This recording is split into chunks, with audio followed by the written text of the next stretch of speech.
전능하사 천지를 만드신 하나님 아버지를 내가 믿사오며 그 외아들 우리 주 예수 그리스도를 믿사오니 이는 성령으로 잉태하사 동정녀 마리아에게 나시고 본디오 빌라도에게 고난을 받으사 십자가에 못 박혀 죽으시고 장사한 지 사흘 만에 죽은 자 가운데서 다시 살아나시며 하늘에 오르사 전능하신 하나님 우편에 앉아 계시다가 저리 오서 산 자와 죽은 자를 심판하러 오시리라.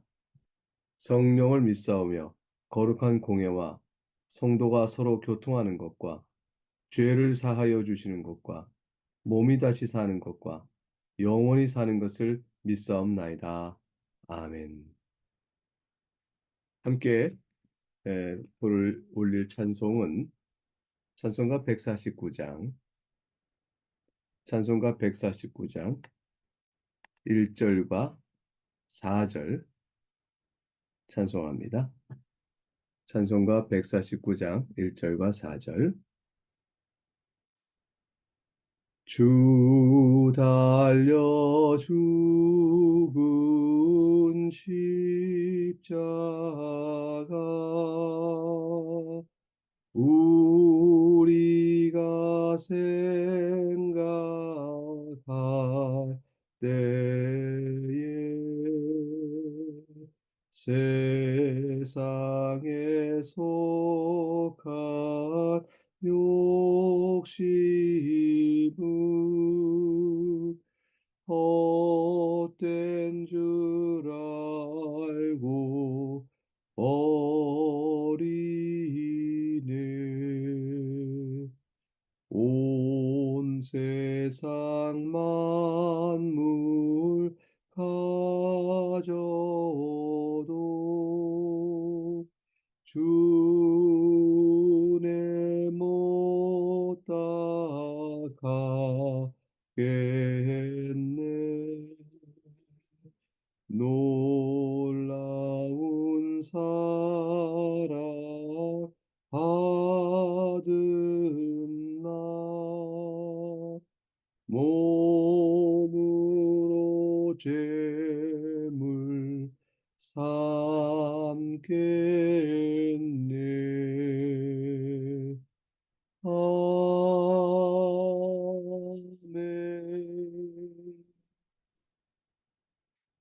오늘 우리가 함께 살피는 하나의 말씀은 마가복음 15장 33절에서 47절까지 말씀입니다.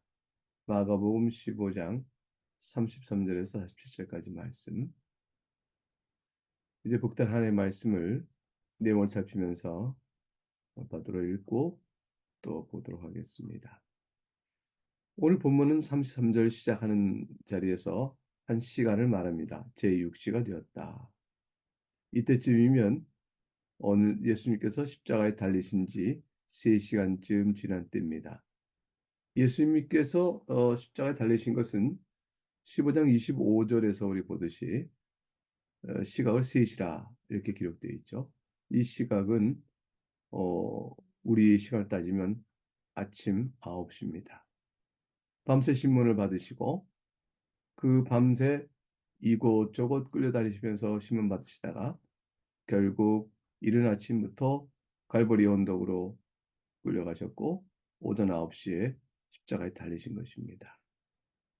그리고 3시간이 지난 제6시, 곧 12시, 곧 정오가 되었을 때 온 땅에 어둠이 임합니다. 갈보리 언덕을 중심으로 예루살렘 전역을 어둠이 덮어버렸습니다. 왜 이런 현상이 나타났을까? 이것은 하나님께 주시는 메시지죠.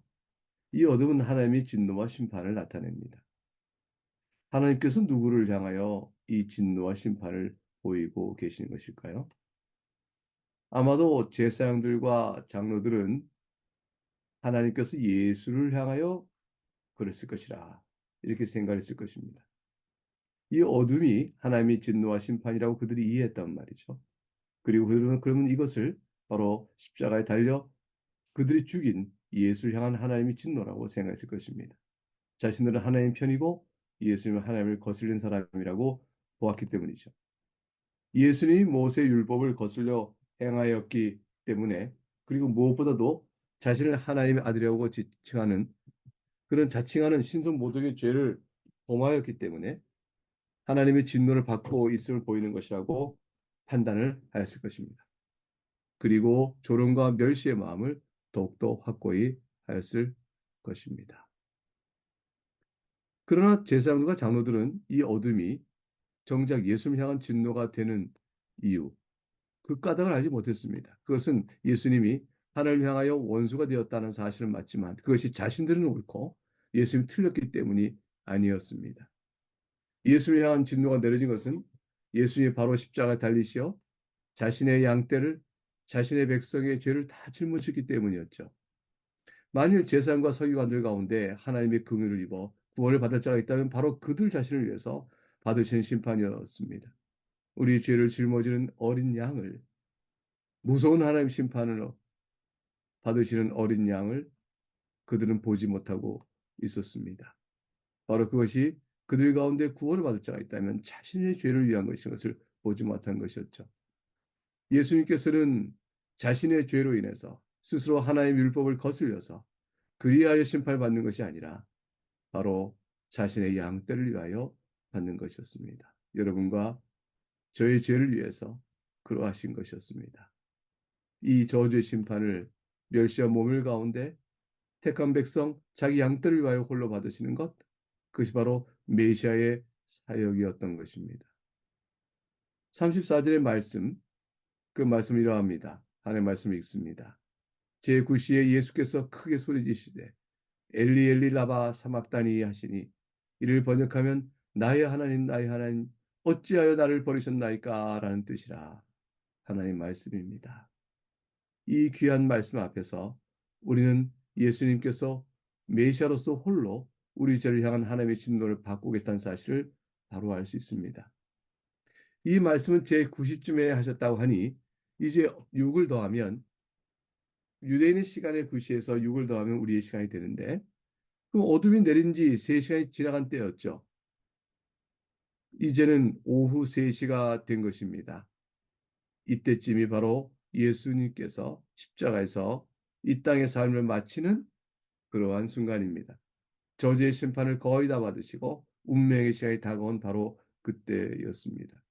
주님께서는 나를 버리셨나이까 라고 외치셨습니다. 우리를 대신하여 죄인 되시고 우리를 율법의 저주에서 속량하시기 위하여 스스로 율법의 저주가 되시는 그런 자리에 서셨기 때문에 예수님은 하나님께 버림받은 자가 되어졌고 과연 갈라디아 3장 13절 말씀대로 율법의 저주가 되신 것이죠. 이것이 이사야 53장이 이르신 대로 우리의 허물 때문에 찔리셨고 우리의 죄악 때문에 상하셨다라는 말씀인 것입니다. 실로 우리의 어린 양, 우리를 위하여 죽임을 당하신 어린 양께서는 우리의 질고와 슬픔을 당하신 것입니다. 우리를 대신하여 증거를 받아 하나님께 고난을 당하신 것이죠.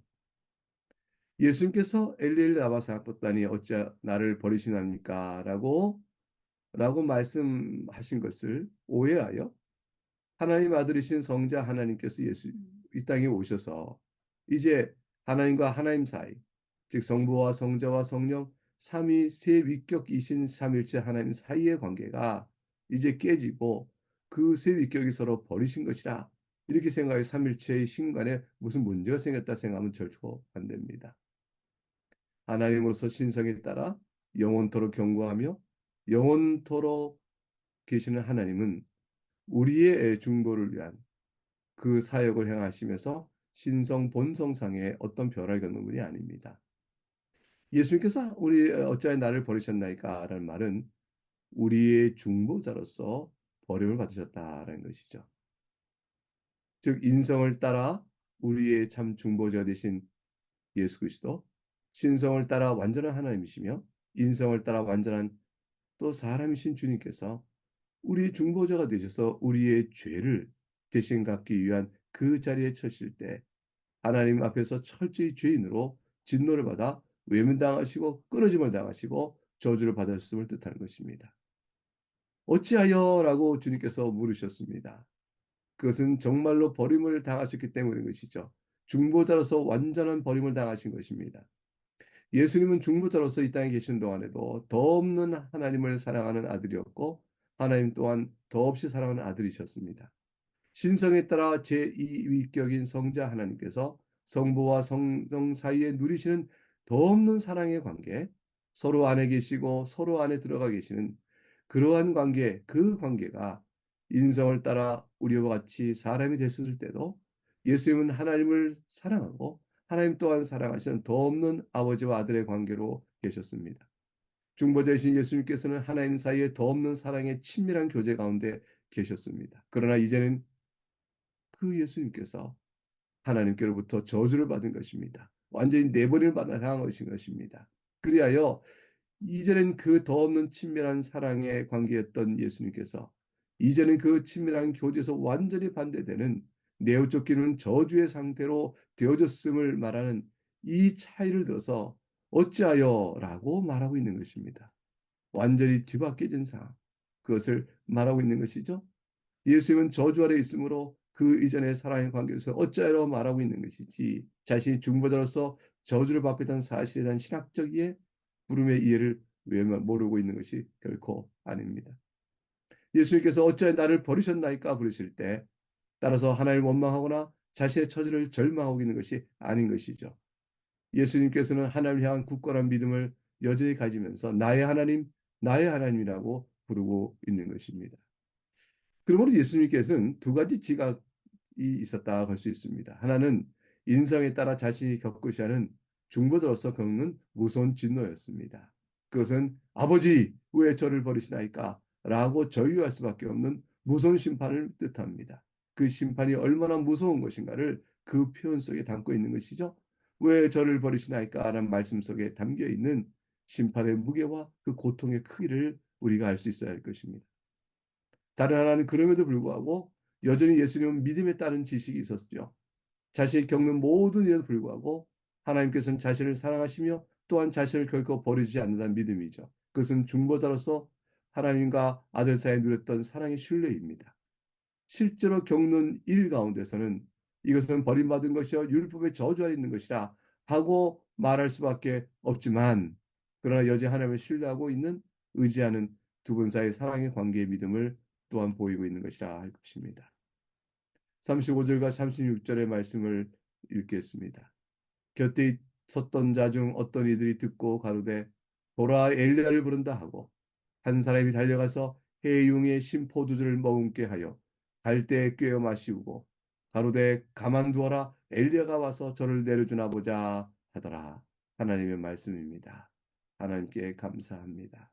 예수님께서는 하나님께서 내리치시는 저주를 한 영혼 한 몸에 받으셨습니다. 그 고통스럽게 죽으시는데 유대인들은 여전히 주님을 조롱하고 있었죠.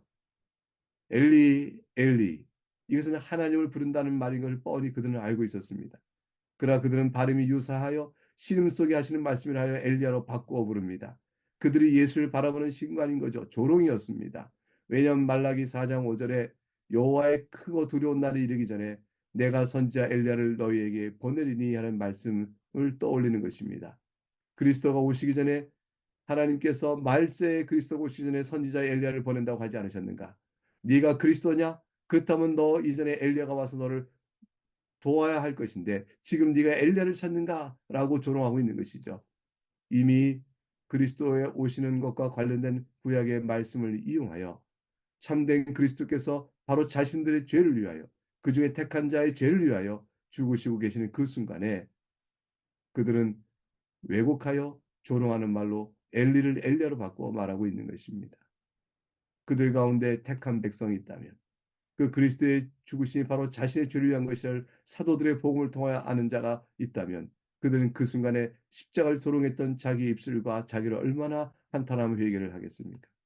우리들이 예수님을 조롱하며 복음을 조롱하며 교회 다니를 업수히 여기며 하나님을 업신여겼던 우리들이 이제 그리스도의 은혜로 다시 용서받아 하나님의 자녀가 되는 그 모습에 이르게 될 때 우리의 죄를 얼마나 우리가 탓하고 그 무서움을 죄의 어리석음과 그 무서움을 우리가 주 앞에 깊이 회개하고 들어가겠습니까?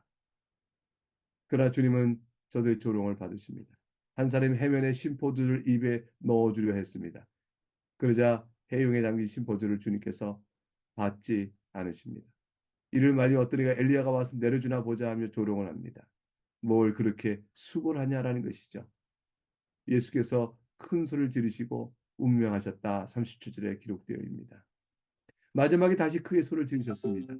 어떤 말씀을 하셨을까요? 돌아가시기 전에 하신 마지막 두 말씀일 것입니다. 하나는 다 이루었다. 요한복음 19장 30절의 말씀이고, 다른 하나는 예수께서 큰 소리를 불러 이르시되 아버지 내 영혼을 아버지 손에 부탁하나이다. 이 말씀하신 후 숨지시더라. 누가복음 23장 46절의 말씀입니다. 예수님께서는 때가 되어 모든 것을 이루시고 이제 자체 영혼을 하나님께 부탁하셨습니다. 그것이 마지막 외친 그 말씀 속에 있는 것이죠. 바로 그 순간에 여러분과 저의 영혼도 함께 부탁하신 것입니다.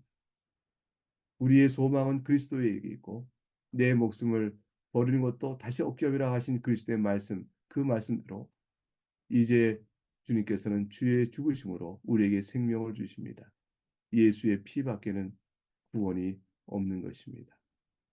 38절 말씀에 이에 성소 휘장이 위로부터 아래까지 찢어져 둘이 되었다 하니 이것이 갖고 있는 초자연적 역사, 그것을 보여주고 있는 놀라운 메시지는 참으로 큽니다. 성소의 휘장이 찢었다는 것은 하나님의 지성소에 들어갈 길이 성소로 가리워져 대제사장도 대속죄일 외에는 들어갈 수 없었던 그곳에 이제 우리는 열린 채 하늘의 성소로 들어갈 수 있게 되었다는 것이죠. 예수 그리스도의 피의 제사로 그의 죽음으로 하늘의 성소로 가는 길이 열어진 것입니다. 참으로 영원한 대제사장이신 것이죠. 주님의 죽으심으로 우리가 죄가 모두 속하고 영원한 형벌로부터 우리가 명쾌되어지고 주의 의로우심으로 의롭다를 받은 자가 되었으니 이제 그의 죽으심은 우리의 대제사장 되신 그분으로 인하여 우리는 하늘의 성소로 들어갈 수 있게 된 것입니다. 히브리서 9장 11절과 15절 맥락에 이 사실을 잘 설명하니 그리스도께서는 장래 좋은 일의 대제사장으로서 손으로 짓지 아니한 것 곧 이 창조에 속하지 아니한 더 크고 온전한 장막으로 말미암아 염소와 송아지 피로 하지 아니하고 오직 자기의 피로 영원한 속죄를 이루사 단번에 성소에 들어가셨느니라. 14절 말씀에 이렇게 되어 있습니다. 이 하물며 영원하신 성령으로 말미암아 흠없는 자기를 하나님께 드린 그리스도의 피가 어찌 너희 양심을 죽은 행실에서 깨끗하게 하고 살아계신 하나님을 섬기게 하지 못하겠느냐. 사랑하는 교회 여러분, 우리는 예수 그리스도 중보자신 그분을 말미암아 새 언약 가운데 있고 그리하여 우리가 첫 언약 때에 범한 죄에서 속량을 받아 이제 영원한 기업의 약속을 얻은 자가 된 것입니다. 이제 본문 39절에 가게 되면 예수를 향하여 섰던 백부장이 그렇게 운명하실 보고 가로되 이 사람은 진실로 하나님의 아들이었도다 하더라. 이방인입니다. 그 백부장이 예수님의 죽음과 관련하여 하나님의 아들이라고 고백을 합니다. 충격을 받은 것이죠. 죄가 없으시고 그러나 죽음을 받으시고 도리어 저들을 용서하시고 또 하나님의 아들이라는 놀라운 증거, 어둠이 내리고 땅이 흘리고 몸에서 피와 물이 다 빠진 상태에서 하나님을 향해 큰 소리로 아버지 내 영혼을 아버지 손에 부탁하나이다 말씀하신 것, 두렵게 임한 하늘의 이적과 어둠 그 모든 것들을 통하여 이방인에 불과하고 백부장은 예수님이 하나님의 아들이시라고 고백을 하게 됩니다. 이 이방인이 그리스도의 복음을 듣고 구원을 받는다면 십자가에 달려 죽으신 예수님의 죽음의 자리 앞에서 자신이 받았던 놀라운 메시지, 그걸 기억하고 얼마나 깊이 회개하며 은혜의 용서를 감사할까요? 이방인에게도 율법이나 메시아에 대한 것이 아는 것이 전혀 없음에도 그리스도를 하나님의 아들로 고백하는 증인으로 이는 서 있습니다. 예수님께 홍포를 입히고 갈대로 왕의 귀를 삼아 놀리고 희롱하며 주님을 조롱하고 멸시했던 그런 자들 가운데 저도 속했지만 그러나 이 가장 낮은 그 비참한 상황에 속한 주님을 향해서 저들은 하나님의 아들이시다 라고 고백하는 메시지를 받고 있는 것이죠. 예수님은 가장 비참한 이 상황, 죽음의 상황에서도 과연 약속하신 그리스도시라는 것, 그분이 하나님의 아들이라는 충분한 증거를 보이고 있습니다. 그러나 유대인은 불쌍히 가려서 보질 못하고 있습니다. 그런데 예수님께서 이적과 말씀을 가르칠 때는 얼마나 충분한 증거를 보이고 있었을까요? 누구도 그리스도가 예수님께 그리스도의 임을 알지 못했다 핑계할 수가 없게 되는 것이죠. 오늘 본문의 40절과 41절 두 절의 말씀을 읽습니다. 멀리서 바라보는 여자들도 있는데 그 중에 막달라 마리아와 또 작은 야고보와 요새 어머니 마리아와 또 살레마가 있으니 이들은 예수께서 갈릴리에 계실 때조차 섬기던 자요. 또 이외에도 예수와 함께 예루살렘에 올라온 여자가 많이 있었더라. 하나님의 말씀입니다. 하나님께 감사합니다. 여인에 관한 이야기를 기록하고 있습니다. 예수님 운명하시는 그 자리에 있었던 증인들이 바로 이 여자분들이었습니다. 남자들에 대한 언급은 없습니다. 남자들은 거의 대부분 도망치고 말았죠. 멀리서 바라볼 뿐이었습니다. 그러나 여인들은 특별한 주님을 향한 애정으로 주님 가까이 그 죽으심의 자리를 지키고 있었습니다. 주님께서 사역을 하시는 동안 공생의 사역을 한 동안 정성껏 이들은 따라 도왔으며 마지막 죽음의 자리까지 신실하게 지켰습니다. 그리하여 부활의 첫 목격자는 바로 이들이 갖게 됩니다. 막달라 마리아는 죄인이었다고 성경에 기록됩니다.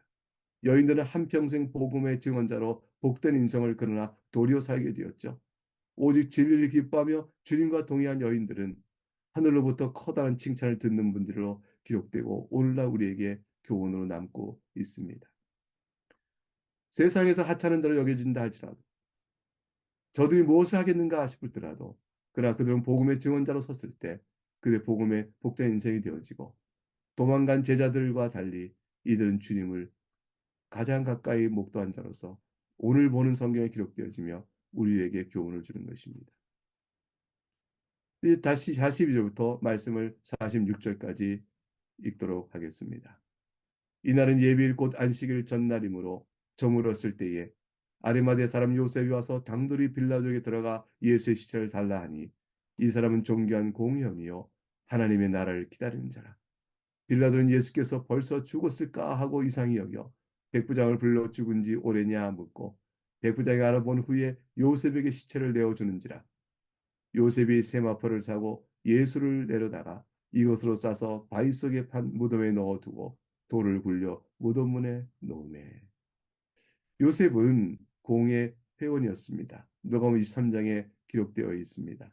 아리마대 사람 요셉은 공의 회원이었기 때문에 빌라도를 면접 청하고 말할 수가 있었습니다.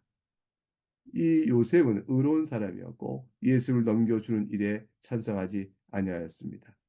그는 하나님 나라를 기다리는 사람이었다 하였으니 이는 예수님께서 아기 때의 성전에 올라갔을 때 아기 예수를 보고 기뻐했던 시므온 그와 같은 자라 할 것입니다. 하나님 나라를 기다린 자들이 이스라엘 가운데 있었죠. 이들은 메시아 사역에 대한 이해가 있었던 자들이라 볼 것입니다. 그가 오심으로 그가 죽으심으로 죄를 대속하여 이루시는 하나님 나라에 대한 소망을 바르게 갖고 있던 자들 그런 자들이 있었습니다. 아리마대 요셉은 그와 같은 자라 할 것입니다. 예수님의 시신을 받아 그가 세마포로 곱게 싸 바위 속에 판 무덤에 넣어 두었습니다. 요셉은 그걸로 끝이 났다 하였을까요? 아니면 부활의 때를 기다리고 있었을까요? 장례를 치른 요셉 그리고 저물었을 때에 아리마대 요셉이라는 사람이 그도 예수의 제자라 마태복음 27장 57절에 기록되어 있으니 아무도 그는 부활의 때를 기다리고 있을지 모릅니다.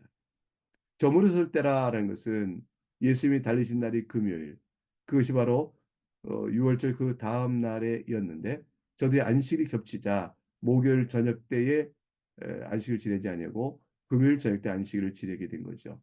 그 저녁 때부터 안식일이 시작되고 6월절에 안식을 지내게 된 것이에요. 6월절과 안식일이 겹치게 될 때 그러해야 했습니다.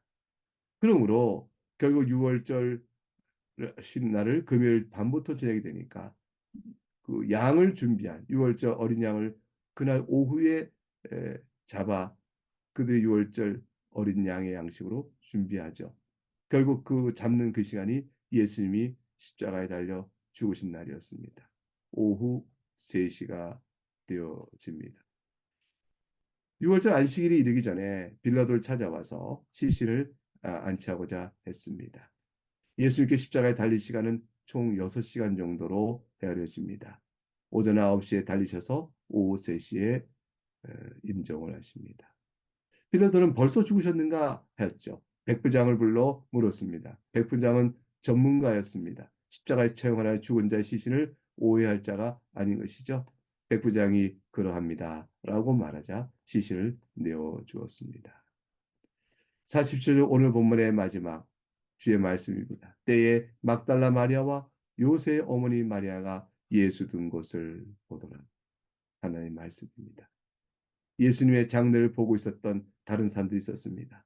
십자가에 달려 죽음의 자리, 그리고 아리마대 요셉이 예수님의 시신을 받고 결국 그 시신을 안치한 그 장례를 보고 있었던 다른 사람들이 있었습니다. 바로 막달라 마리아와 다른 마리아입니다. 이들은 예수님의 죽음 현장을 끝까지 본 자요, 또한 이제는 무덤의 장사 지낸 일도 끝까지 지켜본 자들이었습니다.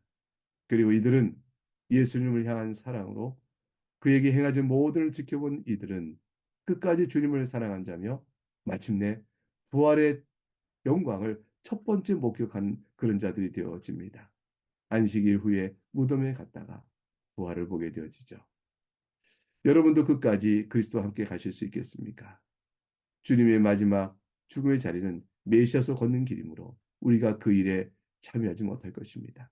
그러나 주님께서 우리와 행하신 그 은혜, 그 용서, 그 모든 것들을 마음에 받고 믿음으로 구원받은 자로 하나님께 감사하고 그리스도의 충성된 제자로 살아가는 것, 그저 여인들의 모습 속에서 비춰지는 것이죠.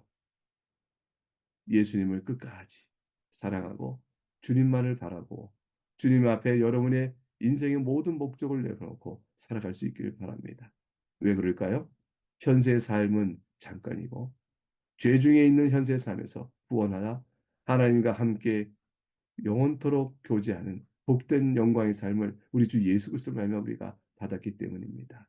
이보다 귀한 것은 없습니다. 이보다 우리를 소망스럽게 하는 것은 없고 이보다 우리의 영광과 자랑은 없는 것입니다. 사랑교회 여러분, 그리스도와 함께 다시는 여러분 될 수 있기를 주의 이름으로 축복합니다. 기도하겠습니다. 사랑이 많으신 하나님 아버지 감사합니다. 복된 은혜를 주셔서 고난 주간 동안 주 예수께서 행하신 모든 고난이 바로 나를 위한 것이며 이제 주께서 그 가운데 부활하시사 우리의 모든 죄를 대속하시고 우리를 의로운 자로 세우셔서 하나님 앞에서 하나님의 성소 중앙에 들어갈 수 있도록 이끌어 주셔서 주 앞에 나오게 하시니 감사합니다. 이와 같은 영원한 생명을 감사하고 주를 더욱더 사랑하며 살아가는 저희들이 하여 주옵소서. 내일 복된 주일이 되어지면 부활을 감사하는 그런 기쁜 예배가 있게 되어지고 나그네 교회는 또 오후에 또 예배하며 다 함께 부활을 찬양하는 시간을 갖게 되는데 우리 모든 성도가 이 시간에 즐거움으로 참여하여 영광스러운 이 날을 더욱더 기억하고 감사하는 시간이 되게 하여 주옵소서. 사랑하는 교우들 오늘 삶과 또 모든 기도를 주께 들으시고 또 선히 함께 해주실 바라오며 예수 그리스도 이름으로 감사하며 기도합나이다. 아멘. 주님 가르친 기도를 우리가 함께 주께 올리겠습니다. 하늘에 계신 우리 아버지여, 이름이 거룩히 여김을 받으시오며 나라가 임하시오며 뜻이 하늘에서 이루어진 것 같이 땅에서도 이루어지이다. 오늘 우리에게 일용할 양식을 주시옵고 우리가 우리에게 죄 지은 자를 사하여 준 것 같이 우리의 죄를 사하여 주시옵고 우리를 시험에 들게 하지 마시옵고 다만 악에서 구하시옵소서. 나라와 권세와 영광이 아버지께 영원히 쌓옵나이다. 아멘.